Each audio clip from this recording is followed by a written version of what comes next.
Hello students, welcome to the online classes provided by MDN Public School of Kalayat. मैं मनीषा धीमान आप लोगों को 8th class के लिए इंग्लिश लिटरेचर पढ़ा रही हूँ। और जैसा कि आप लोगों को पता है कि आप लोगों को जो इंग्लिश लिटरेचर की है वो 2 बुक्स हैं। एक आप लोगों की है हनी ड्यू और दूसरी आपकी इट्स सो हैपेंड। जो हनी ड्यू है उसका यही चैप्टर हम फर्स्ट कर रहे हैं सबसे पहले, the best Christmas present in the world. और जो आप लोगों की इट्स सो हैपेंड है उसका हम कैमल वाला चैप्टर कंप्लीट कर चुके हैं। आप सारे जो मैं करवा रही हूँ ये आप अपनी फेयर नोटबुक के अंदर लिखेंगे। और फेयर नोटबुक आपने कैसे बनानी है, क्या क्या चीज़ें उसमें लिखनी है, ये सारा कुछ मैंने इसी चैनल पर पहले ही एक वीडियो डाली हुई है। उस वीडियो को आप देखें कि आपको नोटबुक कैसे प्रिपेयर करनी है। और उसके डिस्क्रिप्शन बॉक्स के अंदर लिखा भी हुआ है कि आपको फेयर नोटबुक के अंदर क्या क्या चीज़ें मेंशन करनी है। जैसे ये सारा कुछ date, day, lesson, chapter, writer, ये सब मैंने लिखा हुआ है ना, आप ऐसे ही लिखेंगे इसको, ठीक है। अब उसके बाद रही दूसरी बात, अगर आपको सीरीज़ वाइज वीडियो के लेक्चर नहीं प्रोवाइड हो रहे हैं तो आप जो डिस्क्रिप्शन बॉक्स है उस डिस्क्रिप्शन बॉक्स के अंदर मैं अपनी हर वीडियो में लास्ट लेक्चर का लिंक डालती हूँ। आप बैक टू बैक लिंक को जैसे ही क्लिक करते जाएंगे बैक टू बैक वीडियोस पे पहुँचते जाएंगे और आप क्या कर सकते हैं, उन वीडियो से आपका जो सीरीज़ है वो कंप्लीट कर सकते हैं। जिसने इट्स सो हैपेंड का चैप्टर नहीं लिखा है वो भी उस सीरीज़ से कंप्लीट कर सकते हैं। उसके बाद थर्ड थिंग इज़ दैट कि अगर किसी बच्चे को कोई भी प्रॉब्लम है तो वो कमेंट बॉक्स में कमेंट करे और मुझे बताया। अगर कोई मीनिंग समझ नहीं आ रहा है या कोई सेंटेंस समझ नहीं आ रहा है तो आप वहाँ से क्या है मेरे से पूछ सकते हैं। हमारे जो लास्ट वीडियो लेक्चर थे उसके अंदर मैं आप लोगों को ये सारे वर्ड मीनिंग्स करवा चुकी हूँ। उसके बाद हम पार्ट 1 कर चुके हैं, ये पार्ट 2 हमने कर लिया है। पीछे लिंक जो है डिस्क्रिप्शन बॉक्स में पिछली वीडियो का, ये वाला हम कर चुके हैं। और जो पार्ट 3 था हमारा वो भी हम पूरा कर चुके हैं। 5th क्वेश्चन तक 3rd पार्ट हम पूरा कर चुके हैं और इसका आंसर मैंने आप लोगों को कमेंट बॉक्स में कमेंट करने के लिए बोला था। तो क्वेश्चन हमारा था, how old was Mrs McPherson now, where was she. जो मिसेस मैकफरसन है वो कितने साल की थी और अब कहाँ पे है। तो हमारा आंसर है कि 101 ईयर की थी, यानी 101 साल की, और वो नर्सिंग होम में है, वो भी किसके, डोरचेस्टर के, बुलेटन में।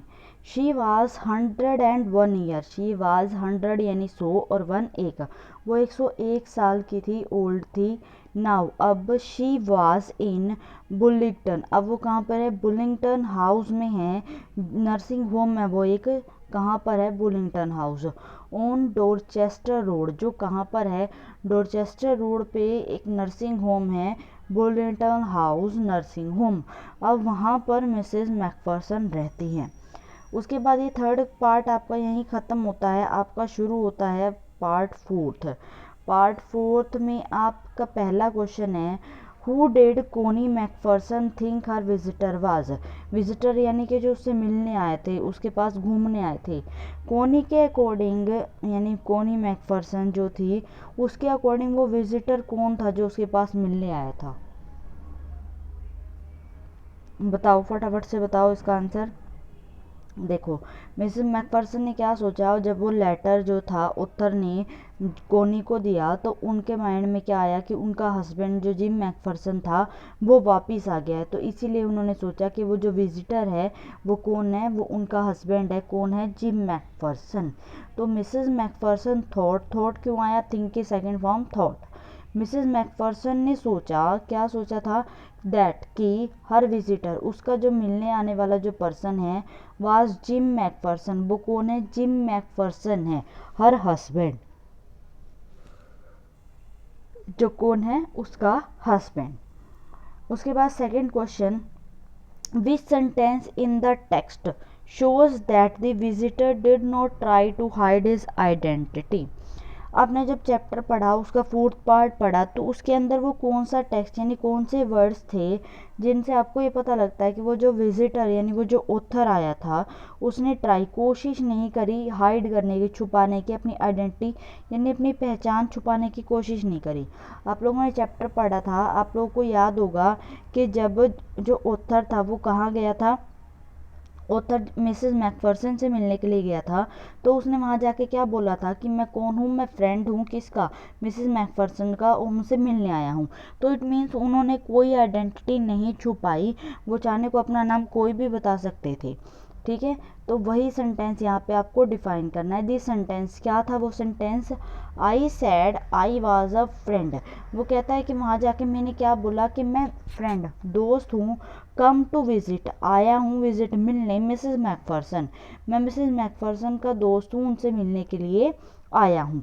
तो ये जो लाइन है शोज दैट, ये दिखाती है कि दैट की द विजिटर, वो जो विजिटर था, did not try, did not कोशिश नहीं करी, ट्राई कोशिश नहीं करी, टू हाइड छुपाने की, हिज आइडेंटिटी उसकी क्या पहचान।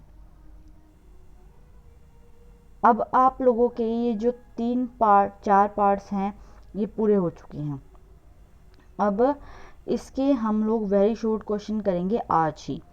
तो पहला आपका क्वेश्चन है, where did the author find roll top desk. Author को वो रोल टॉप डेस्क कहाँ मिला था, कबाड़ी की दुकान में। कबाड़ी को क्या बोलते हैं, जंक, कबाड़ी यानी जंक, तो कहाँ पर मिला, in a junk shop.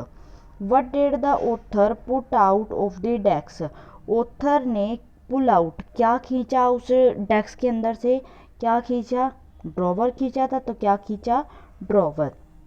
Who wrote that letter, वो लेटर किसने लिखा था, वो लेटर जिम मैकफर्सन लिखा। तुम चाहो यहाँ पे पूरा नाम मेंशन कर सकते हो, जिम मैकफर्सन, यानी मैंने यहाँ पे सिर्फ क्या लिखा है, जिम। अगला नेक्स्ट फोर्थ क्वेश्चन देखिए, when did Mrs McPherson receive the letter, Mrs McPherson ने वो लेटर कब रिसीव किया। मैंने कमेंट बॉक्स में कमेंट करके आपसे पूछा भी था कि लेटर कब रिसीव किया, लेटर रिसीव किया 25 जन 1915, और लिखा कब गया था, 26 दिसंबर 1914, और 25 जनवरी 1915 को वो रिसीव हुआ। When was letter return, letter कब लिखा गया, अभी अभी मैंने आंसर दिया 26 दिसंबर 1914 को। नेक्स्ट क्वेश्चन, हु वर फ्रिटिज, फ्रिटिज कौन होते हैं भाई। और मैंने आप लोगों को जब चैप्टर पढ़ाया था तब भी बताया था कि फ्रिटिज और टॉमी कौन होते हैं।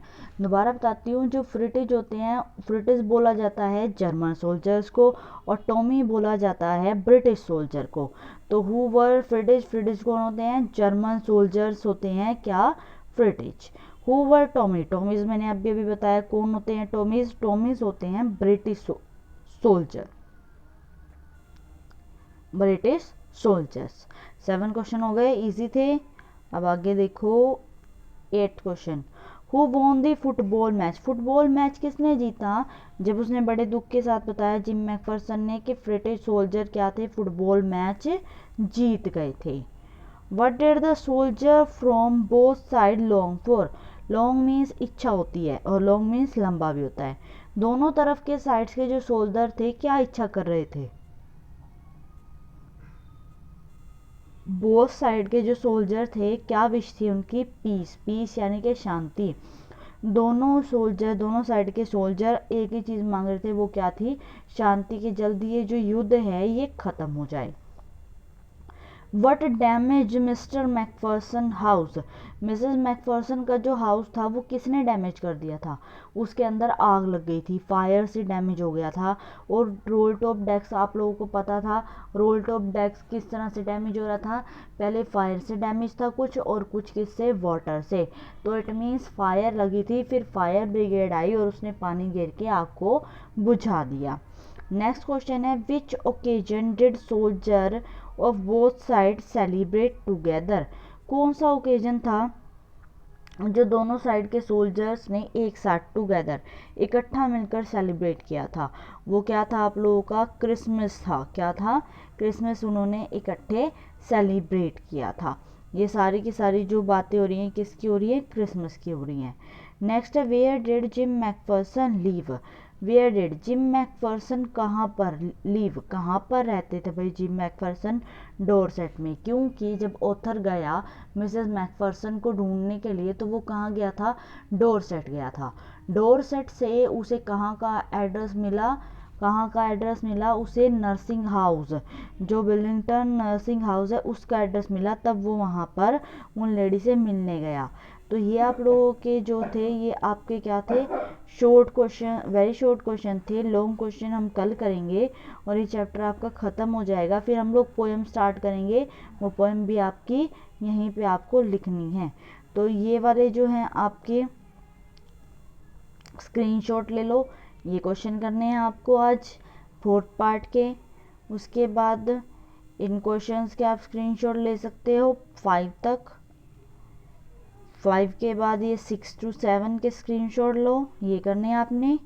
और ये आगे 8 से लेकर 12 तक के ये आपको शॉर्ट क्वेश्चंस करने हैं। ओके, अगर किसी बच्चे को कोई लिंक नहीं मिल रहा हो तो डिस्क्रिप्शन बॉक्स में देख लो आप अच्छे से एक बार, आपको सारे लेक्चर व्यू वाइज मिल जाएंगे। और फेयर नोटबुक इसी तरह से आपकी मेंटेन होनी चाहिए। Okay, thank you students.